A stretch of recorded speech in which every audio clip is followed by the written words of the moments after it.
Bonjour Myriam, merci d'avoir répondu à notre demande en fait. Donc vous êtes enseignante en apiculture à Namur et vous avez au CEFOR, je crois. Est-ce que vous pouvez nous parler de votre structure d'enseignement et peut-être aussi de votre expérience en période difficile, 2020-2021, période un peu pénible en raison des circonstances sanitaires. Et je crois que vous avez réussi à enseigner quand même. Est-ce que vous pouvez nous en parler un petit peu? Oui, en fait, donc, moi, je donne cours au CEFOR. Donc, c'est un enseignement de promotion sociale.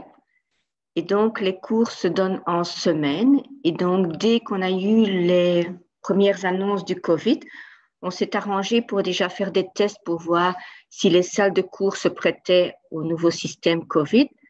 Donc, on a déjà mis dans toutes les salles des plexiglas. Donc, à côté de chaque élève est enfermé dans une petite espèce de cage plexi. Donc, on a les dispersé les élèves. Donc, comme ça, ils avaient chacun 1 mètre à 1,50 m chacun d'eux.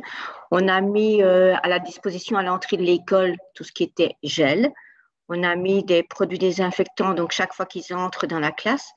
Et les classes, en fait, ont toutes des fenêtres, donc ce qui nous permet d'aérer entre chaque heure de cours. On essaye d'aérer 5 à 10 minutes. Donc, comme ça, on fait une interruption. Et puis, on s'est dit, voilà, pour certains professeurs, on va faire des vidéoconférences. Donc, on va filmer parce qu'en fait, on donne aussi des cours d'hôtellerie. Donc, c'était très difficile de pouvoir dire comment ça allait tourner. Donc là, on a commencé à se servir des caméras, etc. Et on a fait déjà les premières caméras. C'était aussi pour faire de la publicité pour l'école. Donc, on avait été au rucher et on a filmé une demi-heure de rucher. Et puis, on s'est dit, voilà, qu'est-ce qu'on pourrait faire d'autre? Donc, on a remis des grands écrans dans les salles. Donc, quand on pouvait aller en présentiel, donc on avait la possibilité pour les élèves qui voulaient quand même rester à distance parce qu'ils travaillent dans un milieu hospitalier ou dans des EHPAD, etc. On avait un grand écran et donc on pouvait mettre tout sur cet écran, d'une part. Et d'autre part, au moment où on a dit, voilà, normalement, on ne peut plus faire du présentiel que par classe de 10 élèves maximum, on s'est dit, ben, on va offrir la possibilité, soit on fait des cours chaque semaine, 2 heures en vidéo, parce que normalement, c'était une fois tous les 15 jours, mais on trouvait que 4 heures de vidéo, c'est très long pour les élèves, ou 3 heures.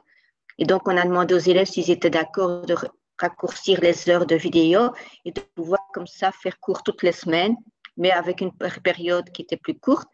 Et donc, on a créé un espace Jitsi où on a mis une salle de cours pour l'apiculture. Et donc, chaque semaine, les élèves se connectent si on est en vidéoconférence. Par contre, si on est en présentiel, donc on communique via WhatsApp pour chaque fois le changement. Et là, via WhatsApp, on leur dit, ben, la semaine prochaine, comme il n'y a pas trop d'élèves au CEFOR, parce qu'il y a encore des limites du nombre d'élèves qui peuvent venir dans l'établissement, et ben là, alors on fait du présentiel pour ne pas qu'ils perdent le contact avec les professeurs, avec la matière, etc. Et la semaine passée, on a fait 1h30 par groupe de 3. Donc, 3 groupes qu'on a fait de maximum 10 personnes. Et ils sont venus faire un petit test où on a fait une espèce de révision de toute la matière qu'on avait vue en vidéoconférence. Donc, on posait des questions. Si on n'avait pas compris, ben, on revenait sur le sujet, etc. Donc, suivant des petits quiz, donc chacun pouvait répondre à sa guise, voilà. D'accord. Donc, on a essayé de garder le contact le plus possible avec les élèves pour ne pas qu'ils abandonnent, parce que sinon, c'était avoir demandé un Minerval et puis ne pas optimaliser le Minerval qu'on recevait pour l'école. Et vous utilisez Jitsi? Oui. Donc, c'est un espace où, en fait, parce que sinon, on devait presque obliger certains élèves à devoir prendre un programme et de l'acheter. Et on s'est dit, ben, Jitsi, c'est gratuit, donc on a créé le site. Et comme on est 2 professeurs, parce que je donne cours aussi avec un autre professeur, il peut se connecter. Le directeur peut se connecter aussi quand il veut. Donc, en fait, on a toujours des contacts comme ça entre le directeur. Et alors, on a même demandé à M. Cheval s'il voulait un lien. Voilà. Il faut savoir que chez nous, tous les élèves reçoivent, ils ont un espace élève. Et donc, toute communication avec les nouvelles normes leur sont communiquées. Donc, pour ne pas qu'ils pensent qu'on veut nous-mêmes changer tout. Donc, toutes les normes sont communiquées à tous les élèves de l'établissement. Et chaque élève dans une classe, le professeur a un espace où il met tous les cours, en fait. Donc, tous les cours, les photos, tout sont mises sur leur espace et donc, ils peuvent à tout moment consulter cet espace, donc au fur et à mesure, voilà. D'accord. Et ça, c'est pour les cours théoriques? Et en présentiel aussi, on fait des photos, donc on leur envoie, quand on fait un cours présentiel, on leur fait des petites photos pour leur montrer, voilà, qu'est-ce qu'on avait fait, le petit rappel, voilà. Par exemple, si on avait un cours sur mettre les cires, je trouvais que c'était très difficile de leur expliquer comment mettre les cires avec une vidéo. Donc là, on a séparé le cours en 3 groupes de 10 personnes maximum. Et donc, chacun venait à l'école et on faisait pendant 1h30, ils apprenaient à mettre les cires, ils essayaient eux-mêmes. Donc, moi, j'ai apporté tout le matériel et on a travaillé dans la classe. Après 1h30, ces élèves-là quittaient. On aéré les classes et j'ai même 2 à 3 classes. Donc, je peux aller dans des classes différentes pour pouvoir vraiment éviter qu'ils ne soient contaminés. Très bien. Vous êtes dans un système idéal. Oui, en fait, et on a aussi derrière, on a toute l'infrastructure administrative qui existe. Hein. Donc, si par exemple, il y a un professeur pour une raison ou l'autre qui serait malade du Covid, le secrétariat a tout un système pour appeler tous les élèves, les prévenir qu'il n'y a pas cours, que c'est reporté. Et donc, comme ils ont aussi des cours qui se font par étapes, par exemple, 3 mois de cours sur les pizzas, le lundi, par exemple. Donc, ils ont aussi adapté les horaires de ces cours-là en fonction du nombre d'élèves qu'il y a. Voilà. Et donc, pour l'année prochaine, on est en train de regarder le nombre d'élèves qu'il y a chaque jour dans l'école en fonction des inscriptions pour pouvoir dire, tiens, par exemple, on prendrait le vendredi parce que le vendredi soir, on sait qu'il y a beaucoup moins de monde dans toute l'école. Et donc, ça nous permet d'organiser différemment les cours et de pouvoir avoir accès à toutes les classes, quoi. D'accord. Et ça vous demande beaucoup, beaucoup de souplesse? Oui, énormément de souplesse et énormément aussi de questions qui viennent parfois des élèves parce qu'en vidéoconférence, ils n'ont pas suivi un petit truc ou quoi. Donc, ils ont toujours accès à WhatsApp pour nous poser toutes leurs questions. Voilà. Oui. Alors, il y en a certains qui téléphonent aussi parce qu'ils sont en train de fabriquer leur matériel. Voilà, donc ils viennent parfois à l'école avec leur matériel et je regarde en fait si tout est bien fait. Voilà. Sinon, au niveau fabrication, ils ont par exemple fait une espèce avec des GSM, des chargeurs de GSM, ils ont fait des espèces de petites batteries pour mettre les cires sur les cadres. Voilà. Donc, et ils travaillent un petit peu chez eux, puis chacun se passe des idées, ils font des photos, voilà. Ah oui, c'est très intéressant. Oui. Par exemple, comme on fait nos cadres nous-mêmes, il y en a un qui m'a dit, oui, avec les cadres, maintenant, je sais comment faire. On a commencé des chasses abeilles, donc ils savent aussi fabriquer. Donc, à tout moment, ils ont des contacts avec les professeurs, tous les professeurs et toute la direction. Donc, la direction ne perd jamais le contact avec les élèves. Donc, si par exemple, j'ai un élève qui n'est pas venu pendant 2 semaines, je reprends contact en privé avec lui pour voir s'il y a un problème de connexion, si peut-être on peut assouplir. S'il me dit, voilà, moi j'ai une très mauvaise connexion chez lui, eh bien, on va faire en sorte qu'il puisse venir dans le local au CFOR, dans une classe où il aura accès quand même à l'information ou des choses comme ça. Voilà. Ah oui, c'est très, très, très intéressant parce que, Oui. mais en même temps, pour vous, c'est un engagement incroyable. Hein. Vous devez passer beaucoup plus de temps, non? Oui, et pour faire les cours, en fait, tout ce qu'on pouvait voir en réel ou leur montrer, ça veut dire qu'on doit aussi préparer tout ça avec des photos, voilà. Parce que, par exemple, apprendre ce que c'est une cellule mâle et des choses comme ça, on a vraiment travaillé avec toutes des photos, aller rechercher dans toutes nos photographies qu'on avait pour pouvoir mettre des photos dans les cours, voilà, des choses comme ça. Oui, d'accord. Alors ici, maintenant, pour le rucher, on est en train d'espacer toutes les ruches de plus de 1,50 m à 2 m pour qu'ils puissent chacun travailler sur une ruche. Voilà, et que nous seulement, professeurs, puissions voyager.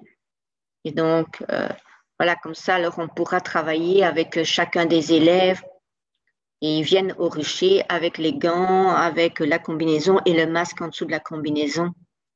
Voilà. Et combien d'élèves avez-vous? Pour l'instant, on est à 27 élèves. Ah oui, quand même. C'est énorme, oui. Ouais. Donc, on en a 2 qui ont abandonné, mais pas abandonné le cours, c'est parce qu'en fait, ils ont dû changer de job. Donc, c'est aussi le risque qu'on avait avec le milieu hospitalier, qu'on a des gens qui travaillent dans le milieu hospitalier qui avant avaient beaucoup de jours de congé et ne savent plus venir parce que leur horaire a complètement changé avec le Covid, etc. Donc, parfois, certains me disent, je manque ce cours-là. Donc, j'essaye de reprendre contact avec eux pour leur envoyer les cours, leur dire, voilà, est-ce que ça t'a compris, etc. Donc, on essaie toujours de se mettre au service des élèves pour essayer qu'ils ne décrochent pas. D'accord. Voilà. Et quel conseil vous donneriez aux responsables de Rucher École qui sont un peu découragés par la situation? Mais je pense qu'en fait, si dans les Rucher École, ils ont d'autres personnes, en fait, ils pourraient filmer leurs propres cours. Donc, il suffit d'avoir quelqu'un qui est là avec une caméra ou quoi, qui pourrait filmer des cours, des parties de cours, etc. Donc, par exemple, nous, on n'a pas pu aller faire le traitement varroa à l'acide oxalique, vu les conditions météo qu'on avait. Ben, Louis Simon a fait des photos, a été faire avec une caméra. On était sur le terrain avec une caméra et on l'a filmé. Voilà, c'est des choses qu'on s'adapte.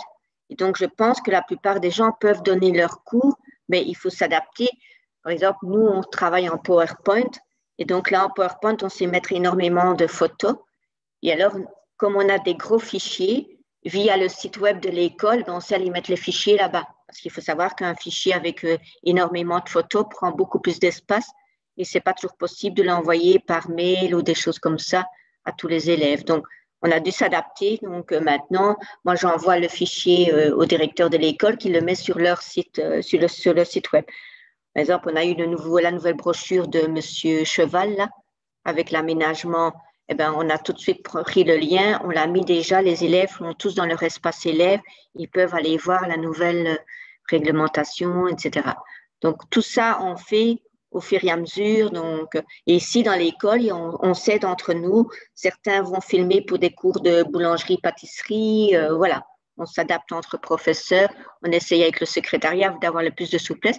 Certains n'avaient par exemple pas de PC, donc l'école a mis à la disposition des professeurs qui n'avaient pas de PC un PC.